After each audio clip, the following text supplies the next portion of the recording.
तो one piece chapter 1050 आने के बाद बहुत से लोगों के दिमाग में यही सवाल चल रहा होगा ना कि आखिर क्यों मोमो वानो की बॉर्डर या गेट्स को ओपन करना नहीं चाहता है। अब यही सवाल मेरे दिमाग में भी आया, देन मेरे दिमाग में उसके कुछ आंसर्स भी आए, इसलिए मैंने सोचा क्यों ना इस पे एक वीडियो बनाया जाए।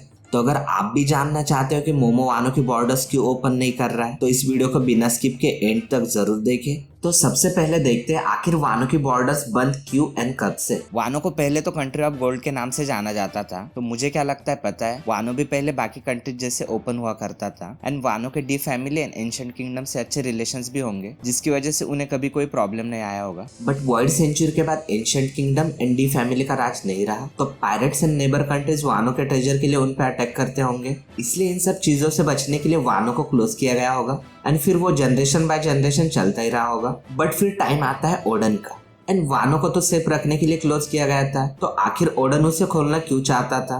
पहले तो ओडन वानो को ओपन करने का नहीं सोचता था, बचपन से वो बस वानो में ही रहा था, तो वो बाहर की दुनिया घूमना चाहता था, देखना चाहता था, कुछ नया एक्सपीरियंस करना चाहता था। बट जब से वो लाफ्टेल पे जाता है तब से उसका पूरा perspective and goal he change हो जाता है। लाफ्टेल से आने के बाद उसके बस दो ही गोल होते हैं, पहला तो वानो की बॉर्डर्स को खोलना एंड दूसरा मतलब जॉय बॉय का वेट करना। अब ये गोल्स ओडन ने वर्ल्ड सेंचुरी का सच जानने के बाद ही बनाए। तो मे बी ऐसा कुछ सीन होगा कि जब जॉय बॉय वर्ल्ड गवर्नमेंट को चैलेंज करेगा तब वानो उसके सपोर्ट में खड़ा होगा एंड उसके लिए ओपन होगा। एंड ऑब्वियसली ओडन ने ये चीजें लॉग में लिखी होंगी जो बाद में मोमो ने पढ़ी होंगी। तो अब सवाल ये आता है कि अगर मोमो की ये सब चीजें पता है तो वो वानो को ओपन क्यों नहीं कर रहा है। तो इसके दो रीजंस है। फर्स्ट ऑफ ऑल तो लूफी का भी गोल है वन पीस ढूंढना एंड पायरेट किंग बनना, जिसके बाद लूफी को वर्ल्ड सेंचुरी की असली सच्चाई पता चलेगी एंड तभी लूफी यानी जॉय बॉय वर्ल्ड गवर्नमेंट को चैलेंज करेगा। एंड सेकंड रीजन मतलब वानो अभी अभी काइडो की कैद से आजाद हुआ है, तो उसे संभलने में थोड़ा वक्त तो लगेगा ही ना। कॉज एक तो वानो अभी उतना पावरफुल नहीं है कि वो लूफी को वर्ल्ड गवर्नमेंट के अगेंस्ट सपोर्ट कर पाए, एंड दूसरा मोमो अभी अभी शोगन बना है, तो वानो के लोगों को उस पर ट्रस्ट करने में थोड़ा टाइम तो लगेगा ही ना।